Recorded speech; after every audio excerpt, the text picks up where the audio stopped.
नमस्कार, आप देख रहे हैं न्यूज फॉर एशिया और मैं हूं गीतिका पांडे। ताउते के बाद अब देश के सामने यास तूफान का खतरा मंडरा रहा है। ये तूफान उत्तरी अंडमान सागर और उससे सटे पूर्व मध्य बंगाल की खाड़ी से उठेगा। 24 मई तक इसके चक्रवाती तूफान में तब्दील होने की आशंका है। खतरे को देखते हुए केंद्र ने आंध्र प्रदेश, उड़ीसा, बंगाल, तमिलनाडु और अंडमान निकोबार को अलर्ट किया। केंद्र के मुताबिक 24 मई को तूफान बंगाल के तटों से टकराएगा। केंद्र ने 5 राज्यों से कहा कि कोविड मरीजों को सुरक्षित जगह पर पहुंचाने की तैयारी रखें। सभी अस्पतालों में पर्याप्त पावर बैकअप होना चाहिए। इमरजेंसी कमांड सिस्टम और इमरजेंसी ऑपरेशन सेंटर और कंट्रोल रूम को तुरंत एक्टिव करें। नोडल अफसर तैनात करें और उनकी कॉन्टैक्ट डिटेल्स स्वास्थ्य मंत्रालय को उपलब्ध कराएं। तटवर्ती राज्यों के सभी जिलों में हॉस्पिटल डिजास्टर मैनेजमेंट प्लान को शुरू कर दें। इन जिलों के अस्पतालों में आपातकालीन स्थितियों के लिहाज से तैयारियों का रिव्यू भी कर लिया जाए। जो इलाके तूफान के रास्ते में आ रहे हैं, वहां के सामुदायिक चिकित्सा केंद्रों और अस्पतालों से मरीजों की ऊंचाई वाले इलाकों के बड़े अस्पतालों में शिफ्टिंग का एडवांस प्लान तैयार कर लें।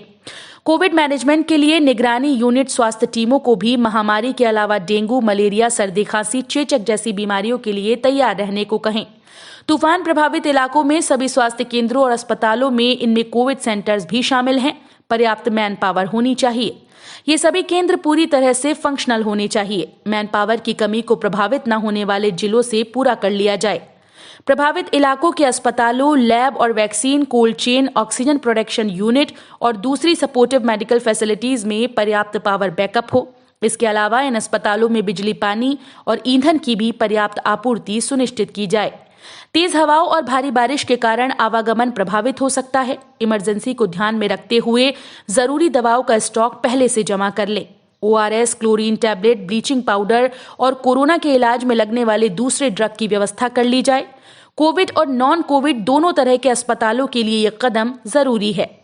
इंडियन कोस्ट गार्ड ने भी अपनी तैयारियां शुरू कर दी हैं।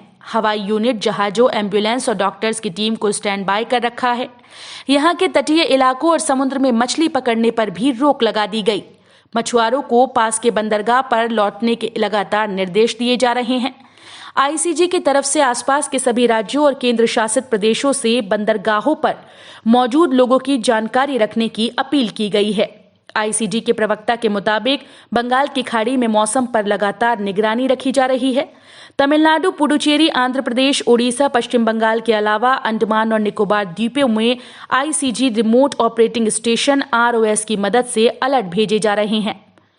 MMB रेडियो पर अंग्रेजी और लोकल भाषा में व्यापारिक जहाजों, मछली पकड़ने वाली नौकाओं, मत्स्य सर्वेक्षण अनुसंधान में लगे जहाजों, तेल रिग, आवास बार्ज, अपतटीय विकास क्षेत्रों ODA आदि के जहाजों को अलर्ट रहने के लिए प्रसारण किया जा रहा है।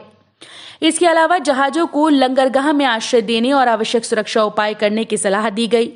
नेविटेक्स अलर्ट लगातार जारी किया जा रहा है। अंतर्राष्ट्रीय सुरक्षा नेट ISN को एक्टिव कर लिया गया है। बंदरगाह प्राधिकरणों, तेल रिग संचालकों, मत्स्य अधिकारियों और मछुआरा संघों को भी जानकारी दे दी गई है।